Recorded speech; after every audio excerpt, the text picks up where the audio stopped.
সম্মানিত sir madam, আসসালামু আলাইকুম ওয়া রাহমাতুল্লাহি ওয়া বারাকাতুহু। আজ আমি ইএফটির সর্বশেষ আপডেট নিউজটি নিয়ে আপনাদের মধ্যে হাজির হয়েছি। এই ভিডিওটি আপনাদের জন্য অত্যন্ত গুরুত্বপূর্ণ হতে চলেছে।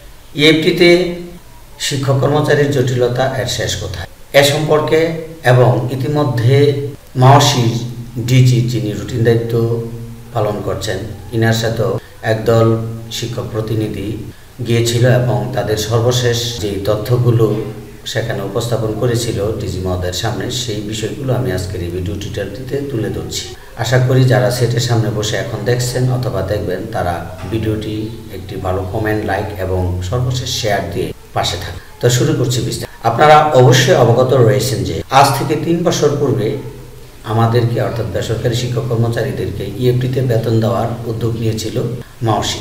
তো সেখানে তারা আমাদেরকে ইমিশ মডিউলের সার্ভারে একটি আপডেট ফর্ম দিয়েছিল। সেই ফর্ম কিন্তু আমরা তথ্যগুলো ইনক্লুড করেছিলাম এবং আমরা অপেক্ষায় ছিলাম যে আমাদের ইএফটিতে বেতন আসবে। কোনো একটি অজ্ঞাত কারণে সেই সময় আমরা কাজগুলো করেছিলাম আর আমরা ইএফটিতে বেতন কেন পাইনি, কি কারণে পাইনি সেটি আদৌ পর্যন্ত আমাদের জানা। তো আপনারা এও জানেন যে 3 বছর আগে কিন্তু প্রাথমিক বিদ্যালয়দের শিক্ষকদেরকে ইএফটিতে বেতন দেওয়ার পরিকল্পনা হাতে নেয় এবং তাদেরকে সফলভাবে বেতন দিতে শুরু করে।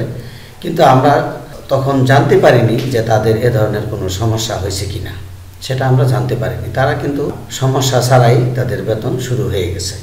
তো ইতিমধ্যে ইন্টেরিয়র গভর্নমেন্ট যখন আসলেন এবং এ মন্ত্রণালয়ে যিনি দায়িত্ব পেয়েছেন তিনার সহযোগিতায় আবারও ইএফটিতে বেতন দেওয়ার পরিকল্পনা শুরু হয়। ইতিমধ্যে আমাদেরকে আবারও ইমিশ সার্ভারে আমাদেরকে একটি মডিউলের আপডেট ফর্ম দেওয়া হয়। সেখানে আমরা আবারও নতুন করে তথ্য এবং সংশোধিত ফর্ম পূরণ করব। এই জাতীয় সমস্যাগুলো তুলে ধরার জন্যই আমাদের একদল শিক্ষক প্রতিনিধি ডিজি যিনি রুটিন দায়িত্ব পালন করেন শফিউল আজম স্যার, ইনার কাছে যাবার পরে বললেন যে ইতিপূর্বে স্যার 2 দফায় প্রায় 2,56,000 শিক্ষক কর্মচারীর ইএফটিতে বেতন দেওয়ার যে মেসেজ সেটি চলে গেছে, কিন্তু বাকি 1,23,000 থেকে 24,000 শিক্ষক কর্মচারী এখনও ইএফটিতে বেতন পাওয়ার কোনো শুরু হয়নি।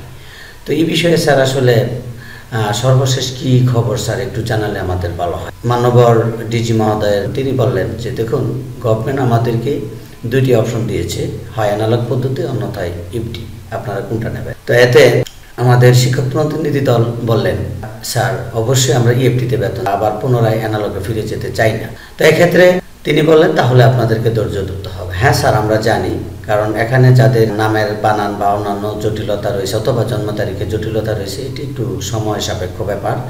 অবশ্যই সেই সময়টা আমাদের দিতে হবে এবং সময়ের মধ্যেই কাজ শেষ করতে হবে।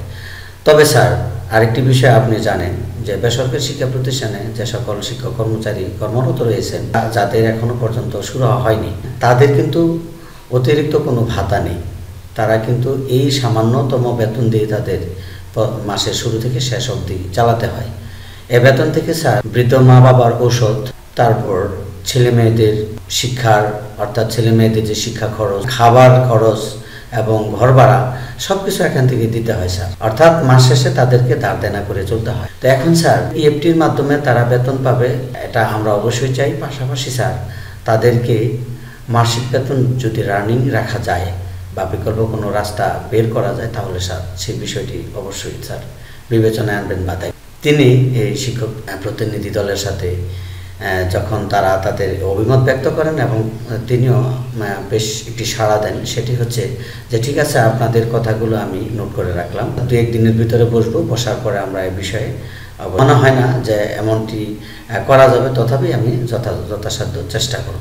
তো মাননীয় শ্রদ্ধেয় ভাজন শিক্ষা উপদেষ্টা শফিবে, আপনার কাছে আমাদের বিনীত অনুরোধ, আপনার প্রতিটি কাজের প্রশংসার দাবিদার। ইতিমধ্যে আপনি অভিভাবকদের মধ্যে ভালো একটি উদ্যোগ নিয়ে যে কাজটি করেছেন সেটি তারা অনেক খুশি হয়েছে। তো আজকের এই ভিডিও টিউটোরিয়ালটির যদি তথ্যপত্রগুলো আপনার দৃষ্টিগোচর হয়ে থাকে তাহলে আপনি বিবেচনায় আনবেন এবং নিপীড়িত বঞ্চিত সেই সকল শিক্ষক কর্মচারীদের তাদের ইএফটিতে বেতন পাওয়ার যে সময়সীমাটুকু আছে সেটি অবশ্যই ব্যয় করে এর মধ্য দিয়ে তাদের বেতন ভাতা প্রাপ্তির ক্ষেত্রে অবশ্যই আপনি একটি প্রয়োজনীয় ব্যবস্থা নেবেন বলে আমি দৃঢ় প্রত্যয় ব্যক্ত করছি। এবং আমার শিক্ষক সমাজ, শিক্ষক পরিবার থেকে আমি আবারও আপনাকে এ বিষয়ে অনুরোধ করছি এ ব্যাপারে একটি ব্যবস্থা নিন। আল্লাহ হাফেজ।